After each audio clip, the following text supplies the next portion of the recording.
apie Helovino dieną. Jūs vaikus atiduodat į demonų šventę.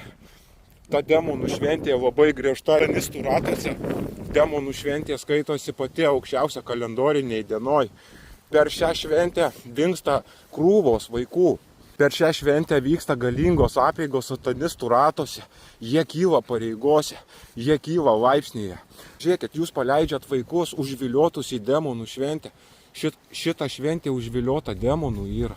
Ir gaunasi, jūsų vaikai sutinka su tuo, kas vyksta. Jie apsimeta blogom tamsiom dvasiom, demonams į juos lengva įlysti. Saldainiai, alkoholis vilioja demonus. Kava, cigaretės vilioja demonus. Ir vaikai eina su pilni saldainių viliojasi demonus naktį. Ta naktį prapuola daugiausiai vaikų. Ta naktį ir Antonas Lavenas 1960 metais pasakė, labai džiugu, kad krikščionių vaikai pradeda švęsti Heloviną. Jis labai džiaugiasi šitą dieną, kad įteisino velnio dieną, demonų dieną įteisino kalendoriuje. Jis buvo be galo laimingas. Jūs atsiminkite, iš kur šita Helovino šventė atėjo.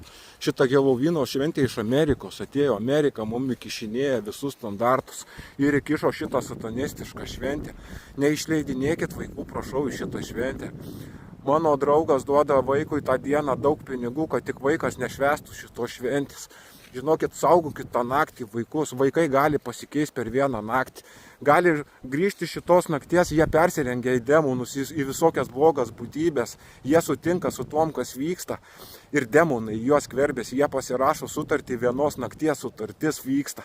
Tu sutinki su tom, kas vyksta, tu dalyvauji tame ir tu esi dalis to. Jūs gaunas dalyvaujat satanistų gilios magijos procesuose, kur yra didelė reikšmė. Neleiskit vaikų per Heloviną, kad jie nedalintų saldainių, nedalyvautų tame. Saugokit savo vaikus, žinokit. Ta naktį vyksta daugiausiai pasaulyje aukojimų. Ta naktis maginė ir labai pavojinga. Negalima vestis vaikų į kapines. Savižudžiai pririšti prie šitos vietos. Jie negali atsirišti, savižudis negali pergimti.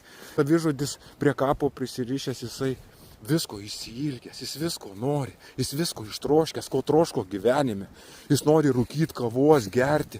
Ir jo vienintelė vieta atsirišti nuo kapo, įlysti į vaiką iki 8 metų.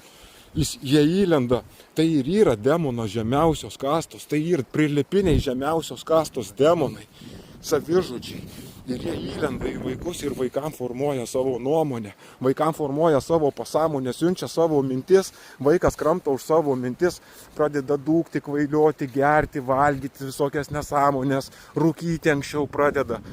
Demonas įsiilgęs, ką buvo įsiilgęs gyvenime, prakišinėja vaikui savo mintis ir taip pasotina save. Taip, kad šitie demonai nori labai išsilaisvinti prie jų pririštų vietų. Ir į tokius kaip mane jie įlysti negali. Taip, kad žmonės, būkit susikaupę kapuose, nevedžiokit vaikų, neikit išgėrę. Jūs turit laidoti protėvius savo sklype, savo kieme prie didelio medžio.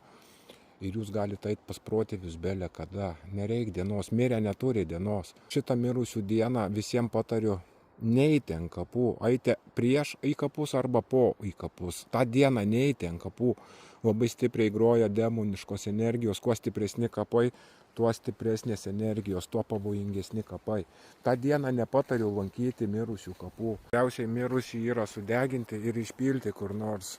Arba užkasti savo baudose prie žemės. Galima jį išpilti, galima pelenus išpilti po medžių, galima pelenus išpilti ežerą, į jūrą. Ir kur jūs išpilsit tos pelenus, ten ir bus ta mirimo vieta žmogaus, ten ir reikės jį lankyti, jo siela visą laiką ateis tenai. Neapkraukit savo giminaitį kapuose, nepriverskit jo kentėti, nekalkit jam virš galvos kryžiaus. Kai kryžius įsikava, jis prisiriša prie tos vietos, jam sunkiau pergimti. Jis kenčia. Kad greičiau žmogus pergimtų, jis turi būti laisvėje, jis turi sklandyti. Ir kryžius pririša žmogų. Kryžius reiškia, kaip jūs gimstat, mes kontroliuosim jūsų gyvenimą ir kontroliuosim jūsų pomirtinį gyvenimą. Bažnyčia ir juodos magijos fragmentai. Bažnyčia ir paimta juodos magijos elementai patys pagrindiniai ir subažnytinti. Taip įvykus bažnyčia, kad prisirišti žmogų. Vaikas gauna krikštą, įvejamas bažnytinis demonas. Nuo jo nukertama protėvių ryšiai visi, nukerpama nuo smilkinių juosta ir nusikerpa visa protėvių linija. Vaikui negali prisisapnuoti sapnas, negali būti intuicija. Vaikas kaip daržovė tampa. Taip kad mažiau vaikščiokit į bažnyčią, nekalkit virš mirusių kryžių, nelankykit kapų niekad per mirusių dieną. Čia sugalvota šventė, mirusiems nereikia dienos, miręs giminaitis turi būti netoli gyvenamos vietos. Ir jūs jį galit lankyti, kada tik panorėjot. Galit kasdieną sėdėti prie to ąžuolo užkasto pelenai, kur užkasti jūsų giminaičio. Ir galit sėdėti ten kasdieną ir knygą skaityti, suprantat. Va tada jūsų giminės, va tada jūsų protėviai bus laisvi ir iki jūsų dasibels intuicija sapnais. Neįkalinkit protėvių po kryžium.